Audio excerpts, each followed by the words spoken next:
नमस्कार सर्वांना. पुन्हा एकदा आपण मिशन टीईटीच्या माध्यमातून आपण टीईटी व सीटीटी साठी 999 रुपयांमध्ये आपली जी काही बॅच आहे ती सुरू केलेली आहे. जुन्या विद्यार्थ्यांसाठी सरांनी सांगितल्याप्रमाणे 499 रुपयांमध्ये बॅच तुम्हाला अवेलेबल आहे. ज्यांना कुणाला आपल्या जवळच्या मित्रांना, शिक्षक सहकार्यांना जर बॅच जॉईन करायची असेल तर मॅडमचा नंबर आहे हा 8806597047. या नंबरवरती तुम्ही 999 आणि जर जुने असतील तर 499 रुपये पे करून ही बॅच जॉईन करू शकतात. सर्व सिलेबस नव्याने सुरू झालेला आहे. सर्व कन्सेप्ट दोन्ही टीईटी आणि सीटीटी दोन्हीची तयारी या बॅच मध्ये तुम्हाला करता येईल. त्यामुळे या बॅच मध्ये सीटीटी होईपर्यंत तुम्हाला विशेषतः टीईटी आता पुढे गेलेली आहे, येईल निश्चित येईल काही दिवसामध्ये तारीख. त्यामध्ये सुद्धा तुम्हाला टीईटीची तयारी करता येईल. ज्याने टीईटीची परीक्षा द्यायची होती आणि सीटीटीचा पण फॉर्म भरलाय त्यांनी, मला वाटतंय जे जुने आहेत त्यांनी परत एकदा ऍडमिशन या बॅचला घ्यायला काही हरकत नाही. 499 म्हणजे फार नाममात्र फीस आहे. त्यामुळे तुम्हाला परत एकदा सगळ्या गोष्टी फाउंडेशन पासून, बेसिक पासून मिळणार आहेत.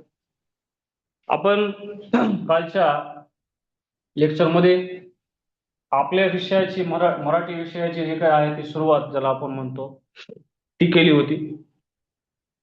कालचं लेक्चर एकदम बेसिकचं ज्याला आपण म्हणतो, ज्यामध्ये टीईटी मध्ये आणि सीटीटी मध्ये जर आपण बघितलं तर काय फरक आहे, तर मी तुम्हाला सांगितलं होतं की टीईटी मध्ये अध्यापनशास्त्र एवढं जास्त नव्हतं, पण आताच्या परीक्षेमध्ये टीईटीला अध्यापनशास्त्र येणार आहे असं अनाउन्समेंट आली होती.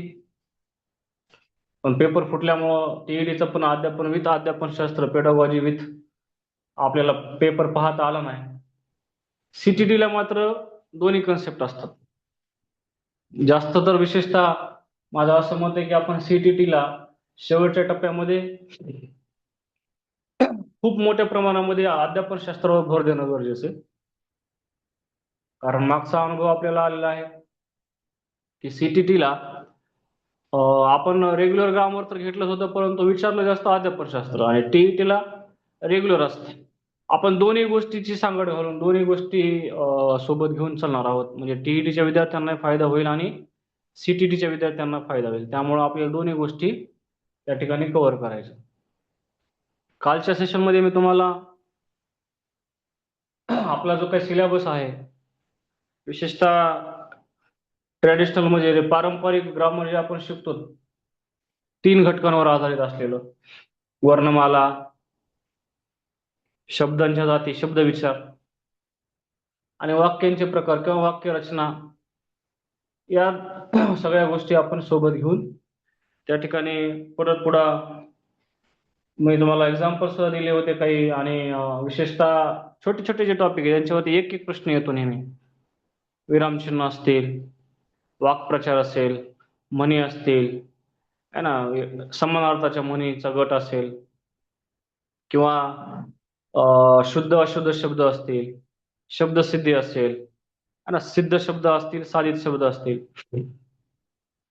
सिद्ध शब्द जर आपण बघितले तर मूलतः काही शब्द असे आहेत की जे संस्कृत मधले आलेले आहेत, जशाला तसे. काही सिद्ध आहेत, तद्भव तत्सम देशी, है ना, सिद्ध शब्दांचे प्रकार आहेत. आणि परभाषेतून आलेले शब्द ते त्याच्यामध्ये येतात सिद्ध शब्दामध्ये, है ना. आणि साधित शब्द जर आपण बघितले तर साधित शब्दामध्ये आपल्याला माहिती, आपण बघतो एखादा मूळ शब्द असतो त्याच्या डाव्या बाजूला जर अक्षर जोडले असतील तर त्याला आपण उपसर्ग म्हणतो, आणि मूळ शब्दाच्या उजव्या बाजूला जर काही अक्षर जोडले असतील त्याला आपण प्रत्यय म्हणतो. एखादा शब्द जोडून आलेला आहे आणि मागचा जसा जसा पुढे आलाय, किंवा एका शब्दामध्ये काही अक्षर जर डबल आलेले आहेत, त्याला आपण अभ्यस्त शब्द म्हणतो. जशाला तसे आले असतील तर पूर्ण अभ्यस्त. एखादा अक्षर जो डबल आला असेल त्याला अंशाभ्यस्त. डबल आलाय आणि ध्वनिदर्शक असेल तर त्याला आपण अनुकरणवाचक म्हटलेलं आहे. आणि सामासिक शब्द असे साधित शब्दांचे प्रकार आपण पाहणार आहोत. सिलेबसमध्ये जर आपण बघितलं तर तुम्हाला समास, अलंकार, प्रत्यय यांच्यावर सुद्धा प्रश्न येतात. मुद्दामून मी तुम्हाला हे बेसिक का सांगायला लागलो, कारण हे टॉपिक आपल्याला कळल्याशिवाय आपण काय अभ्यासायचं हे कळत नाही. आणि त्याच्यानंतर मग पुन्हा प्रत्यय असतील, अलंकार, समास, विभक्ती आहे ना, परत त्या शब्द जातीमधला छोटे छोटे लिंग, वचन, विचार, सामान्य रूप आहे ना, परत त्याच्यामध्ये जर आपण बघितलं तर त्याचे नियम असतात, त्या नियमावर आधारित प्रश्न असतात. असो, हे सगळं आपण रेग्युलर मध्ये घेतो. पण इथं मात्र आपल्याला थोडस अध्यापन शास्त्रावरती भर द्यावा लागतो. हे परत मी रिपीट करतो, काल कोणी नसेल आणि आज जॉईन झालं असेल तर अध्यापन शास्त्र फार महत्वाचं आहे. का? कारण मी तुम्हाला सांगितलं होतं की विद्यार्थी शिक्षक है ना, विद्यार्थी शिक्षक अध्ययन आणि अध्यापन या गोष्टी फार महत्वाच्या आहेत. या गोष्टींशी अध्यापनशास्त्र जास्त चालतं. आणि मग पुन्हा आणखी समाज, शाळा या गोष्टी सुद्धा आल्या. मग त्याच्यामध्ये पुन्हा आपण खाली वाढवू शकतो की अध्यापनाच्या पद्धती, अध्यापन तंत्र, अध्ययनार्थाला येणाऱ्या अडचणी, मग त्या येणाऱ्या अडचणीवर शिक्षकानं काय कशी ते अडचण दूर केली पाहिजे है ना. मग त्याच्यामध्ये उपचारात्मक अध्यापन वगैरे, पुन्हा अध्यापन केल्याच्या नंतर त्याचं मूल्यमापन, मूल्यमापनाच्या पद्धती, या सगळ्या गोष्टी अध्यापन शास्त्रामध्ये येतात. त्याच्यावर काल मी बोललो होतो. इथपर्यंत आपण आलो होतो काल. ठीक आहे. एक 5-10 मिनिट मी मुद्दा म्हणून थोडस 5-1 मिनिट रिपीट केलं, कारण काल काय चालू होतं आज आपल्याला कळायला पाहिजे. आपण कसं वर्गावर गेल्याच्या नंतर काल काय घेतलं होतं याच्यावरती 2-4 मिनिट प्रकाश झोत टाकतो आणि नंतर मग पुढचा आपण पॉईंट चालू करतो, हे का नाही. म्हणजे आपला नियमच आहे अध्यापनाचा की ज्यावेळेस आपण वर्गात जातो त्यावेळेस आपल्याला जो टॉपिक चालू करायचा असतो त्याच्याशी संबंधित आपण प्रश्न विचारतो, काही कधी कविता म्हणतो किंवा त्याचं म्हणजे पूर्वानुभव ज्याला आपण म्हणतो, त्याचा पूर्वानुभव जागृत करतो आपण विद्यार्थ्याचे आणि मग कंटिन्यू करतो, आहे का नाही. आपल्याला अशा प्रकारचे प्रश्न येतात इकडे सीटीटीला की एखादं म्हणजे आपल्याला जर समजा एखादा पॉईंट शिकवायचा असेल नवीन आणि तो शिकवत असताना त्या विषयाशी रिलेटेड प्रश्न आपण विचारून है ना वातावरण निर्मिती करतो आणि वातावरण निर्मिती करून आपण आपलं टॉपिक चालू करतो. बरोबर आहे. आजच्या सेशन मध्ये आपण विशेषतः भाषा या घटकावरती जास्त भर देणार आहोत. काय आहे? भाषा म्हणजे विचार, भावना, अनुभव है ना, व कल्पना व्यक्त करण्याचं साधन आहे. मित्रांनो, आपण जर बघितलं तर कालच्या सुद्धा सेशन मध्ये मी सांगितलं होतं एक नैसर्गिक भाषा असते है ना, आणि दुसरी भाषा असते कृत्रिम भाषा. कृत्रिम भाषा है ना, या नैसर्गिक भाषेलाच आपण स्वाभाविक भाषा म्हणतो आणि कृत्रिम भाषेलाच आपण दुसरं नाव देतो सांकेतिक भाषा है ना. सांकेतिक भाषा, नैसर्गिक भाषा तिला आपण स्वाभाविक भाषा म्हणतो है ना. पशु पक्ष्यांचे हावभाव कसे असतात है ना, मनुष्याप्रमाणे ते बोलतात का विशिष्ट संकेत आहे ना. मनुष्य प्राण्याची बोलण्याची भाषा किंवा संकेत ठरवून जे काही हावभाव असतात, जे काही आपण हावभाव ठरवून विशिष्ट संकेत वापरून आपण कन्व्हर्सेशन करतो, संभाषण करतो, ती झाली कृत्रिम भाषा आहे ना. म्हणजे आपण आपल्या मनातले जे काही विचार असतात ते मनातले विचार आपण बोलून दाखवतो आणि कधी कधी लिहून दाखवतो, वाचूनही दाखवतो. आणि मग लिहिण्यासाठी पुन्हा लिपी तयार झाली है ना, वाचण्यासाठी पुन्हा आपण वाचन करत असताना आपल्याला अंडरस्टँडिंग व्हावी यासाठी वर्णमाला, शब्दरचना, वाक्यरचना या गोष्टी आपण हळूहळू म्हणजे वाचू शकतो. म्हणजे याचा अर्थ असा की भाषा व्यक्त केली जाते. भाषेचा वापर भावना व्यक्त करण्यासाठी केला जातो आणि अनुभव व्यक्त करण्यासाठी आणि आपले जे काही इमॅजिनेशन, ज्याला आपण कल्पना शक्ती असते ती व्यक्त करण्यासाठी आपण आपली भाषा वापरतो. बरोबर आहे. म्हणजेच याचा अर्थ असा होतो, आता मला सांगा, आपण एखादी नवीन भाषा जर शिकायची असेल आपल्याला, समजा आपल्याला तेलुगू भाषा शिकायची असेल समजा आपली भाषा सोडून, आपली मातृभाषा सोडून आपल्याला दुसरी भाषा जर शिकायची असेल, तर मूलतः या भाषेतल्या ज्या काही कन्सेप्ट आहेत, त्या भाषेतल्या कन्सेप्टला मराठीमध्ये काय म्हणतात हे कळालं पाहिजे. म्हणजे आपल्या भाषेवर आपलं अगोदर प्रभुत्व पाहिजे. आपल्या भाषेवरती आपलं प्रभुत्व असलं, की मग आपण जगातली कुठलीही भाषा शिकू शकतो.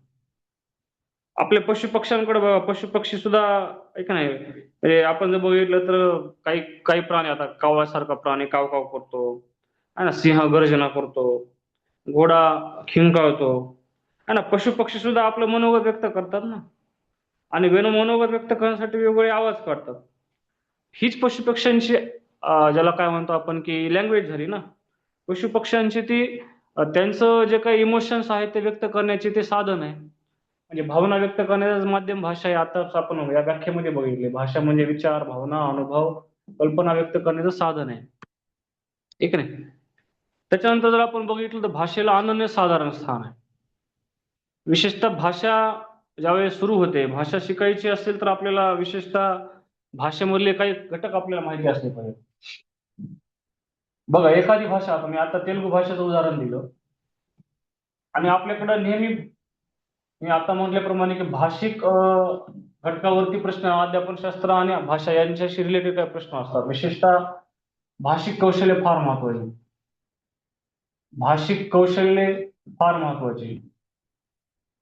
हे जे भाषिक कौशल्य असतात, हे भाषिक कौशल्य ज्याला आत्मसात झालेले, ज्याला आत्मसात करता आले, त्याला ती भाषा जमते. म्हणजे एखादी भाषा आपल्याला जर घ्यायची, लक्षात घ्यायची असेल, समजून घ्यायची असेल, शिकायची असेल, तर आपण काय करतो, लिहिणे, है ना, त्या भाषेमध्ये लिहिता आलं पाहिजे. ते भाषेला वाचता आलं पाहिजे. लिहिणे, वाचणे, याला आपण वाचन म्हणूया. लिहिणे, वाचन, ऐकणे, बोलणे, आणि शेवटचं आहे आकलन. आणि यांना आपण भाषिक कौशल्य म्हणतो. या 5 गोष्टी ज्याला आल्या, त्याला ते भाषिक कौशल्य आले आणि ती भाषा आली म्हणू शकतो आपण. ठीक आहे. म्हणजे भाषा शिकण्यासाठी आपल्याला आहे ना, आपल्या भाषेवर तिचं प्रभुत्व पाहिजे. मी सांगितलं ना, इंग्रजी व्याकरण आपण शिकतो. इंग्रजी व्याकरण शिकत असताना सुद्धा खऱ्या अर्थानं जर आपण बघितलं तर आपल्या भाषेतलं ग्रामर अगोदर आपल्याला आलं पाहिजे. आहे ना, मराठीमध्ये जर कर्ता कळाला नाही तर सब्जेक्ट कळणार नाही इंग्लिशमध्ये. मराठीमध्ये क्रियापदाला मराठीमध्ये क्रियापद असते, त्याला इंग्लिशमध्ये वर्ब म्हणतात. आहे ना, अगोदर क्रियापद कन्सेप्ट आपली क्लिअर असली पाहिजे, तेव्हा इंग्रजीमधली आपल्याला समजणार आहे. आणि खऱ्या अर्थानं जर आपण बघितलं, कुठलीही भाषा असो, ही जी भाषा असते, ह्या भाषेमध्ये जर आपल्याला संवाद करायचा असेल, तर आपल्याला त्या भाषेवरती प्रभुत्व असलं पाहिजे.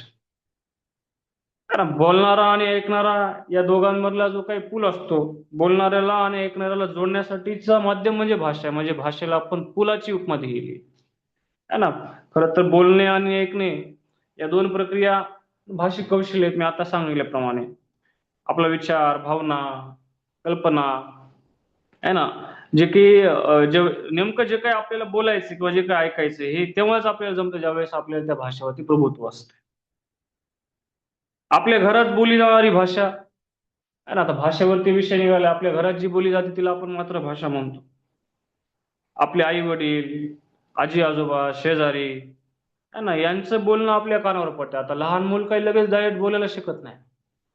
बरोबर. ते हळू-हळू वेगवेगळ्या अवस्थांमधून जात असताना तो वेगवेगळ्या गोष्टीचं अनुकरण करतो. कोण काय बोलतोय, कोणत्या प्रकारचे शब्दप्रयोग वापरले जातात, शब्दोच्चार कसा केला जातो, आहे ना. म्हणजे एखादं, जसं की आपण त्या भाषेचे संस्कार त्याच्यावरती करतो, आहे ना. म्हणून तिला मातृभाषा, म्हणजे आपली आई जशी आपल्याला बोलायला शिकवते, चालायला शिकवते, तसं मातृभाषा सुद्धा आपल्याला सगळ्या गोष्टी हळू करायला शिकवत असते ना.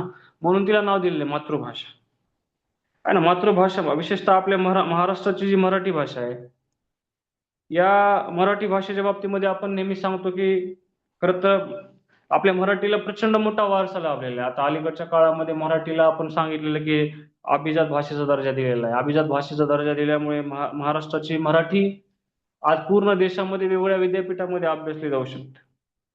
आणि विशेषतः महाराष्ट्राची आणि मराठीची वेगवेगळी समृद्ध अशी परंपरा आपल्याला पाहायला मिळते.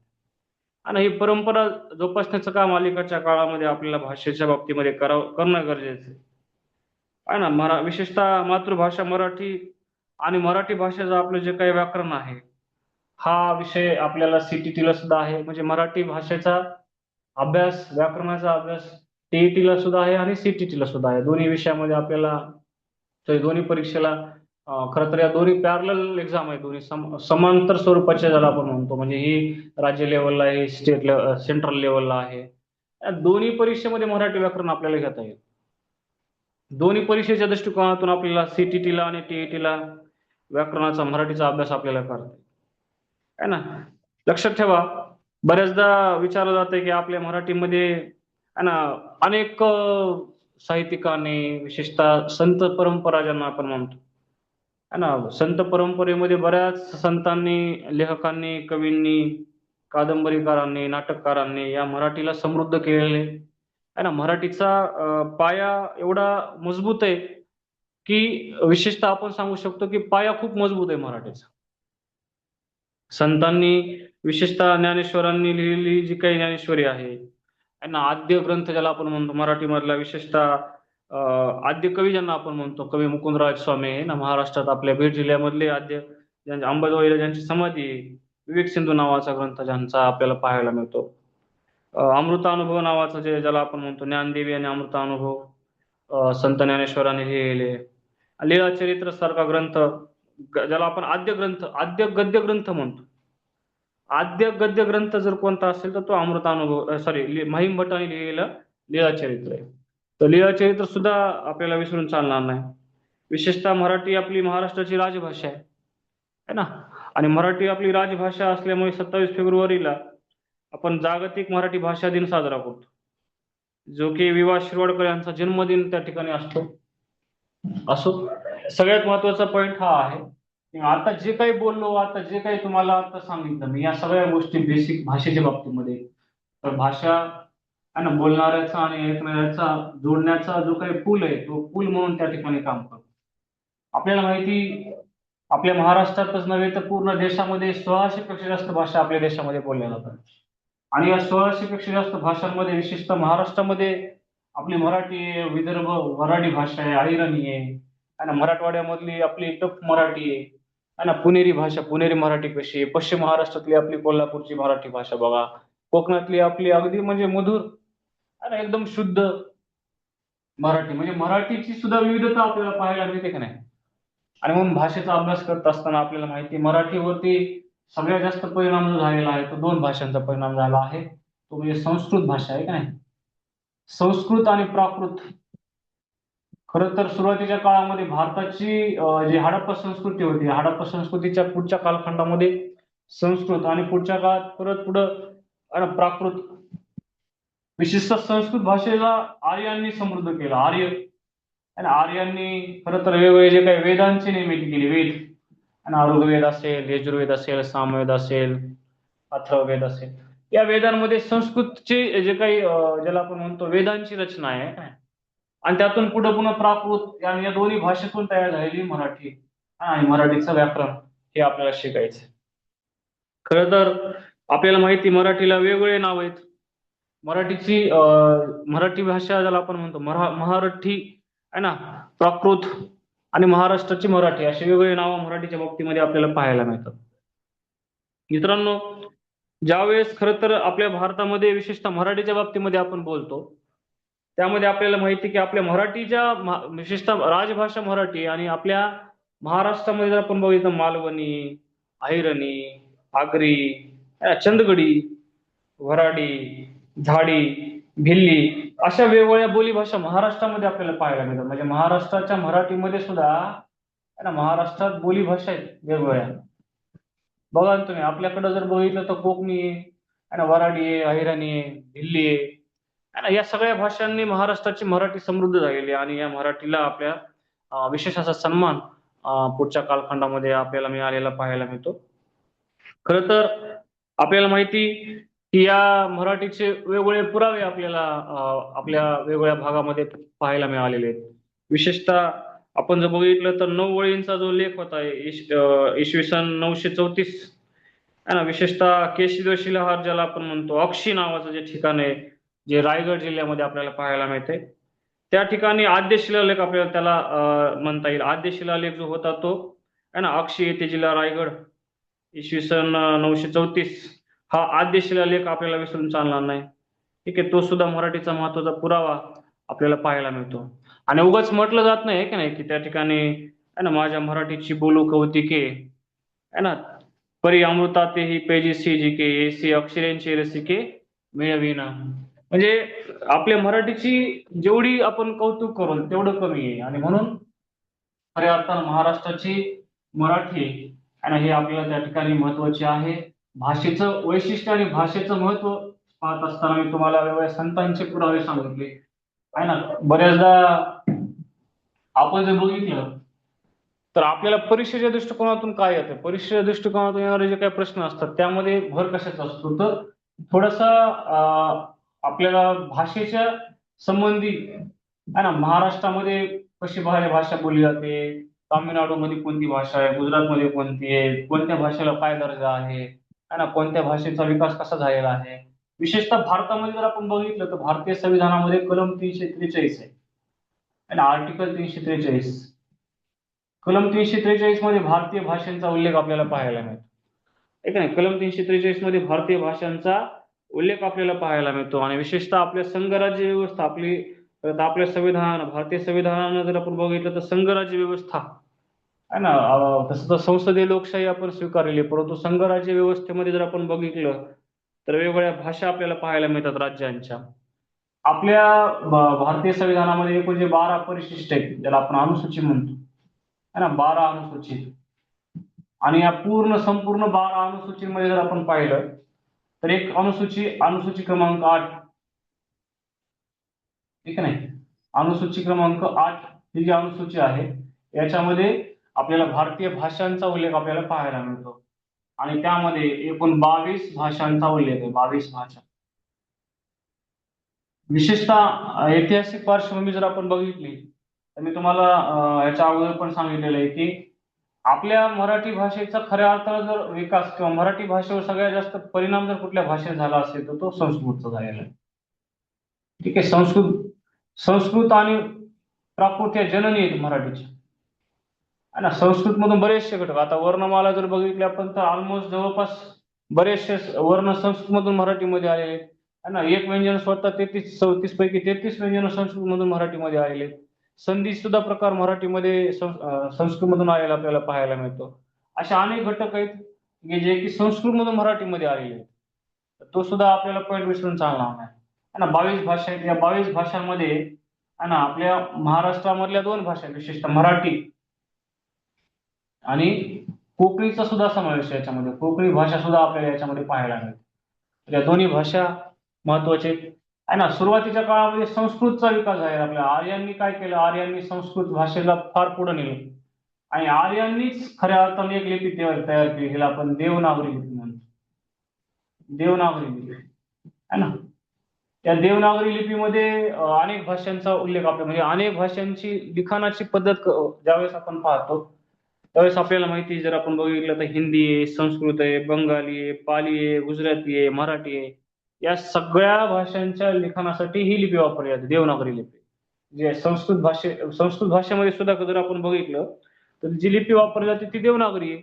आणि देवनागरी लिपी कोणी तयार केली तर आर्यांनी तयार केली. आणि आर्यांनी जे वेदांचं, ज्याला आपण म्हणतो वेदांची निर्मिती ज्या काळामध्ये झाली आणि विशेषतः होम हवनाची प्रक्रिया, देवदेवतांना सुरुवात वगैरे, या सगळ्या गोष्टी आर्यांच्या कालखंडामध्ये झालेल्या आपल्याला पाहायला मिळतात. आणि म्हणून खऱ्या अर्थानं मराठीच्या बाबतीत बोलत असताना आपल्याला हे पण लक्षात ठेवावं लागेल की 22 भाषांमध्ये मराठी आणि कोकणी या दोन्ही भाषांचा उल्लेख आपल्याला पाहायला मिळतो.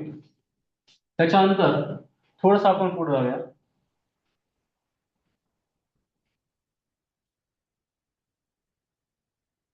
भारतामध्ये भाषेचे 2 गट पडतात मुख्यतः.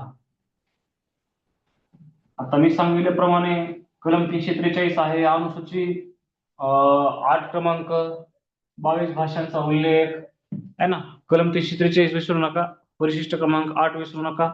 भाषा 22 भाषांचा समावेश संघ आपल्या संविधानामध्ये केलेला आहे तो विसरू नका आहे ना. अलीकडच्या काळामध्ये जर आपण बघितलं तर या 22 भाषांमध्ये जर बघितलं ना आपण, तर विशेषतः ज्या पूर्व भारतातल्या ज्या भाषा आहेत त्यांचा समावेश त्याच्यामध्ये जास्त शेवटच्या टप्प्यात झालेला आपल्याला पाहायला मिळतो.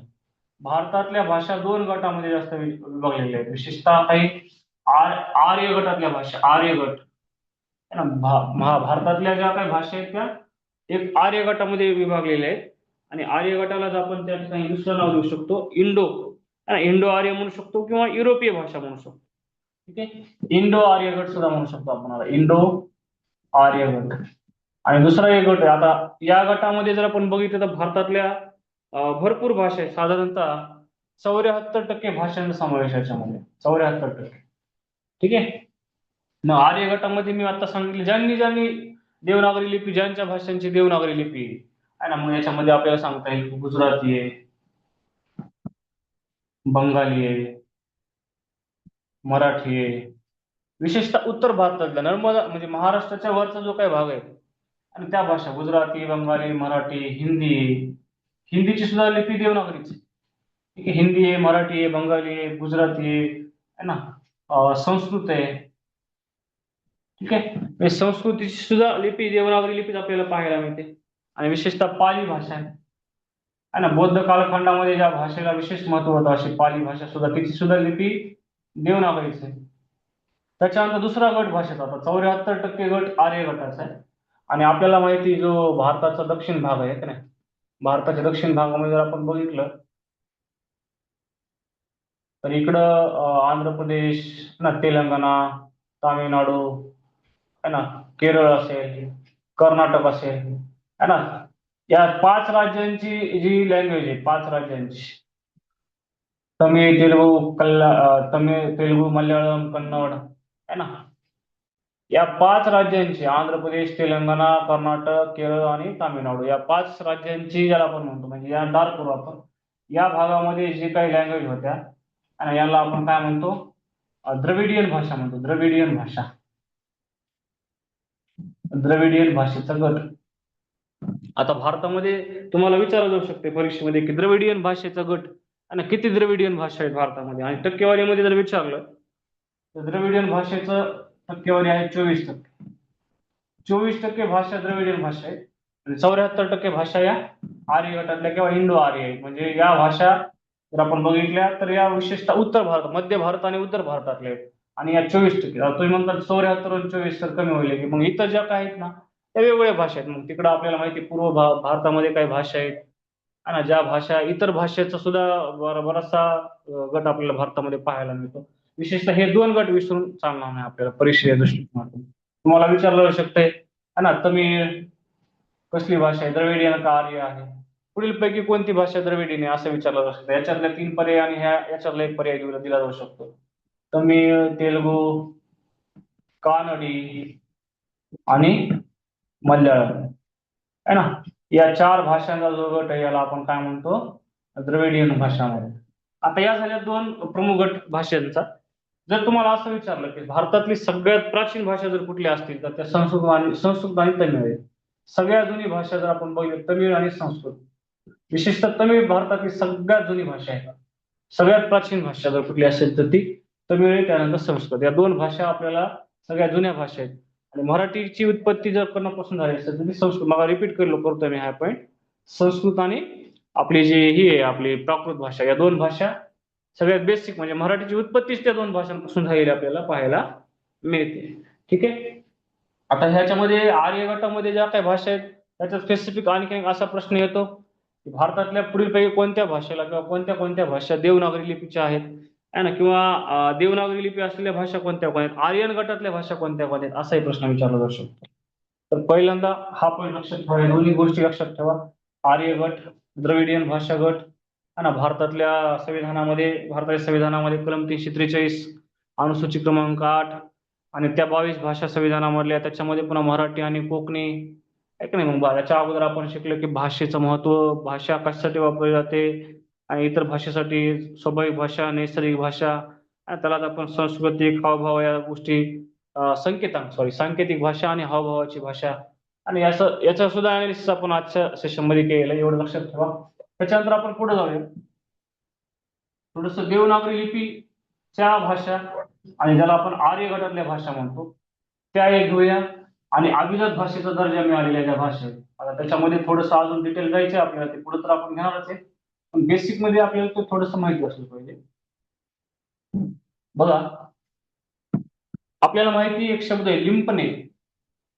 लिपी म्हणजे काय? लिंपणे. लिंपणे पासून लिपी शब्द तयार झाला. लिंपणे म्हणजे लिहून ठेवणे आहे ना, सांकेतिक खुणांनी लिहून ठेवणे. आपल्याला माहिती आहे महाराष्ट्राची मराठी आणि मराठीची लिपी देवनागरी. आता देवनागरी लिपी जर आपण बघितली मराठीची तर फार परिपूर्ण आहे बरं का, परिपूर्ण लिपी. का म्हणायची याला परिपूर्ण लिपी? या लिपीला परिपूर्ण लिपी का म्हणायचं बघा, आपल्याकडे 52 वर्ण आहेत हे का नाही. तसं देवनागरी लिपीच्या भाषा मी आता इथे लिहिल्या होत्या, डबल लिहिणारच आहे, त्याच्यामध्ये काही काळजी नाही करायची गरज. बघा ना, आपण बंगाली लिहिलं. ज्या भाषांची लिपी देवनागरी त्यांची नावं लिहितो. बंगाली आहे, गुजराती आहे, पाली आहे, संस्कृत आहे, मराठी आहे ना, हिंदी आहे ना. या सगळ्या भाषांची लिपी देवनागरी लिपी, बरोबर. आणि यामध्ये आपली मराठीची लिपी सुद्धा देवनागरी लिपी, परंतु या सगळ्या भाषांच्या देवनागरी लिपीमध्ये जर आपण बघितलं किंवा या सगळ्या भाषांमध्ये जर बघितलं तर काय फरक आहे ना आपल्या मराठीमध्ये काय फरक आहे मराठीच्या वर्णमालेमध्ये. मराठीमध्ये 52 वर्ण आहे आणि 52 पैकी प्रत्येक वर्णास स्वतंत्र ध्वनीचं चिन्ह आहे ना. आता वर्ण म्हणल्यावर ध्वनी, आणि वर्ण म्हणजे काय तर तोंडावाटे निघणारे मूलध्वनींना आपण वर्ण म्हणतो. आणि मग हे जे ध्वनी असतात त्यांना आपण वर्ण म्हटले, आणि या वर्णाला स्वतंत्र चिन्ह आहे. प्रत्येक वर्णास स्वतंत्र ध्वनी चिन्ह आहे, म्हणून मराठीच्या लिपीला परिपूर्ण लिपी म्हटलं जातं. हा पॉईंट लक्षात ठेवायचा. प्रत्येक वर्णास स्वतंत्र ध्वनी चिन्ह आहे, म्हणून आपल्या मराठीच्या लिपीला देवनागरी आणि त्याचबरोबर परिपूर्ण लिपी सुद्धा म्हटलेली. बाळाला सुद्धा समजेल, लहान लेकराला सुद्धा समजेल अशा प्रकारची लिपी म्हणजे देवनागरी लिपी, म्हणून या लिपीला आपण बाळबोध लिपी म्हणतो. बाळबोध लिपी का म्हणायचं बाळबोध लिपी? कारण लहान लेकराला सुद्धा बोध होईल है ना, छोट्या छोट्या मुलांना सुद्धा समजेल अशा प्रकारची लिपी म्हणजे देवनागरी लिपी, म्हणून तिला बाळबोध लिपी म्हटलेलं आहे. ठीक आहे. काही कालखंडामध्ये तिला आपण मुरड घालून लिहिलं होतं, मुरड घालून, आणि म्हणून तिला मोडी लिपी म्हटलं, मोडी लिपी. आता लिपीची वैशिष्ट्य काल सुद्धा मी बघितलं होतं की काही ठिकाणी दिलेले की उजवीकडून डावीकडे लिहित आलेली लिपी एका देवनागरी नाहीये. देवनागरी लिपीमध्ये आता बघा ना, प्रत्येक वर्णा स्वतंत्र. आता मी डावीकडून उजवीकडे लिहित चाललोय है ना, प्रत्येक शब्दाच्या वरी शिरोरेषा आहे है ना, उभे है ना, अर्धे. आता ड असं काढतो आपण है का नाही, तर अर्धा उभा दंड आहे. क मध्ये मध्ये उभा दंड आहे. श मध्ये मागे एक आहे आणि वर एक अर्धा दंड, म्हणजे दीड दंड आहे श ला. ह्या गोष्टी आपल्याला माहिती आहेत का बघा. ह्या सगळ्या गोष्टी परिपूर्णरित्या मराठीमध्ये व्यक्त केलेल्या आहेत, आणि म्हणून मराठीची लिपी ही परिपूर्ण लिपी, मराठीची लिपी ही देवनागरी लिपी आहे. ठीक आहे. तर हा पॉईंट आपल्याला लक्षात ठेवायचा आहे. आता आजच्या सेशन मध्ये मी तुम्हाला दोन गोष्टी महत्त्वाच्या सांगितल्या, त्याच्यामध्ये लिपी आणि भाषा. तर भाषेच्या बाबतीमध्ये मी आता दोन प्रश्न घेणार आहे, ते तुम्हाला कमेंट करायचे आहेत.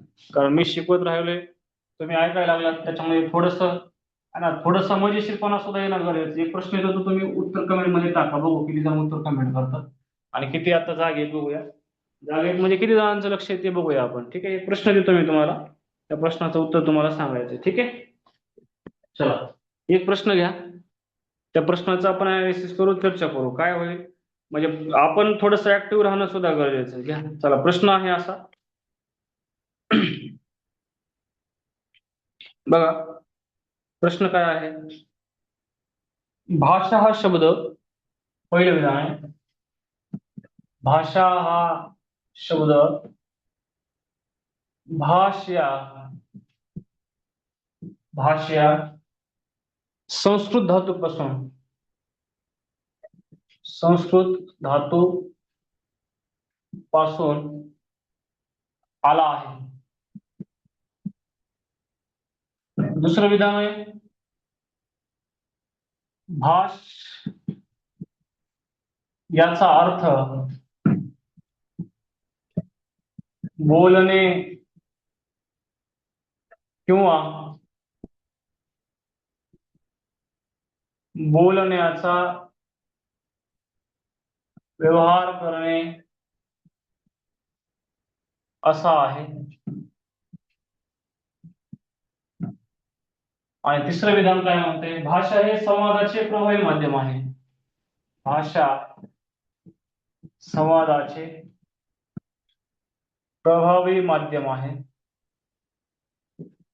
आणि चौथं वाक्य काय म्हणते बघा, चौथं वाक्य बघा, बोलणारा व ऐकणारा, बोलणारा व ऐकणारा यांना जोडणारा पूल, जोडणारा पूल भाषा होय. चारही विधान वाचा आणि योग्य विधान कोणते ते सांगा. योग्य विधान कोणते ते सांगा. हम्म. चला कमेंट करा. 77 जण आहेत, भरपूर जण आहेत. हा, भाषेच्या बाबतीमध्ये मी आज जे शिकवले त्याच्यामध्ये कोणते कोणते विधान बरोबर आहे त्याच्यात.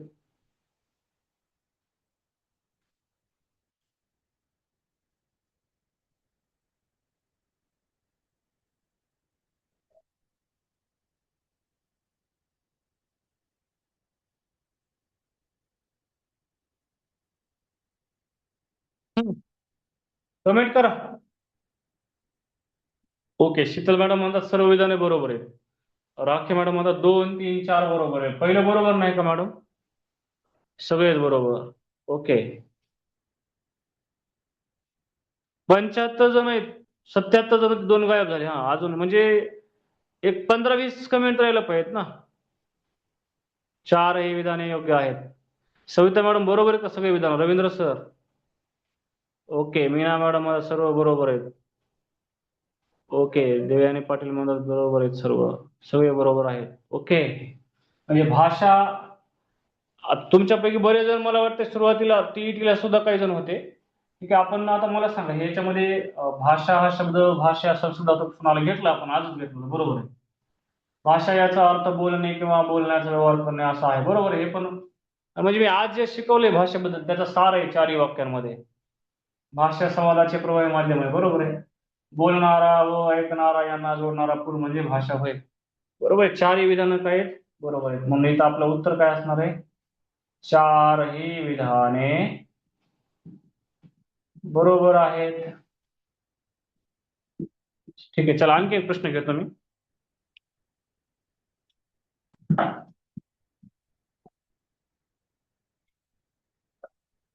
चला आणखी एक प्रश्न घ्यायचा आपल्याला.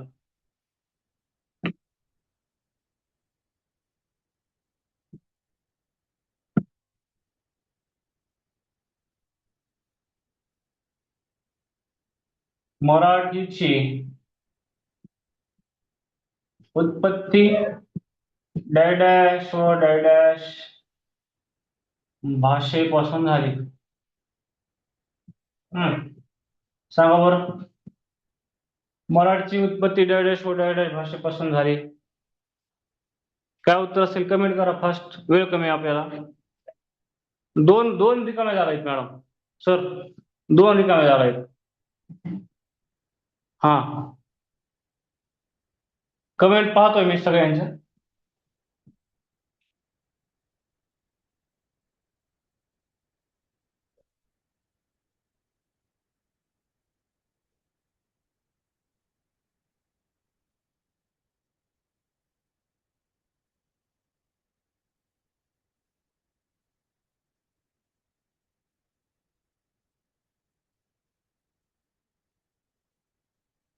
याचं उत्तर आहे संस्कृत आणि प्राकृत. ओके, आता ह्या भाषेचं, हा याचं उत्तर आहे तमिळ. दुसरा आहे कानडी. तिसरा आहे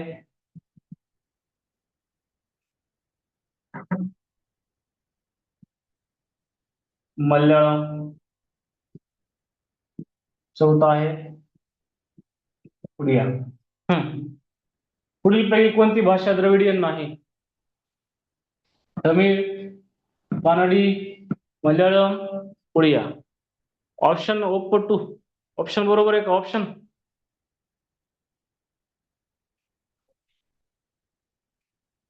आहे का नाही? या सगळ्या भाषांमध्ये मी डायग्राम काढला होता, नकाशा काढला होता भारताचा. बरोबर आहे, भारताचा नकाशा काढून आपण त्याच्यामध्ये घेतलं होतं. 2 हा प्रश्न आहे सर. ना कानडी कोणाची? हा, ओके ओके, हा ओके ओके, राईट राईट, आलं लक्षात. प्रश्न क्रमांक 2 उडिया, राईट. हम्म ओके, ओप्पो सर. मॅडम आहेत कसं आहेत माहित नाही. हा चलो, बरोबर आहे तुमचा आन्सर. ओडिया आहे का नाही? ओडिया द्रविडियन भाषा नाही. तमिळ, कानडी, मल्याळम आणि तेलुगू या चार भाषा द्रविडियन भाषा आहेत. ठीक आहे. तर अशा प्रकारे आपण भाषेच्या बाबतीत आणि थोडस लिपीचा पण परामर्श घेतलाय आज थोडा. अजून आपल्याला थोडस अजून उद्याच्या सेशन मध्ये, उद्याच्या लेक्चर मध्ये आपल्याला मराठी अभिजात भाषा आणि मराठी सोबत इतर भाषांना जो अभिजात भाषेचा दर्जा भेटलाय त्या भाषा, आणि सुरुवातीपासून पहिली अभिजात भाषेचा दर्जा भेटलेली भाषा कोणती तिथपासून आतापर्यंतच्या सगळ्या भाषा अभिजात दर्जा, तो सगळा इतिहास आपल्याला बघायचा आहे. आणि त्याच्यानंतर पुन्हा आपल्याला लिपीकडे जायचंय. लिपीकडून पुन्हा हळूहळू वर्णमालेकडे जायचे आणि मग आपण आपल्या योग्य ट्रॅकवर येऊया. ठीक आहे. म्हणजे आजपासून आपण हळूहळू सिलेबस नव्याने सुरू करतोय आणि सुरू केलेला आहे. ठीक आहे.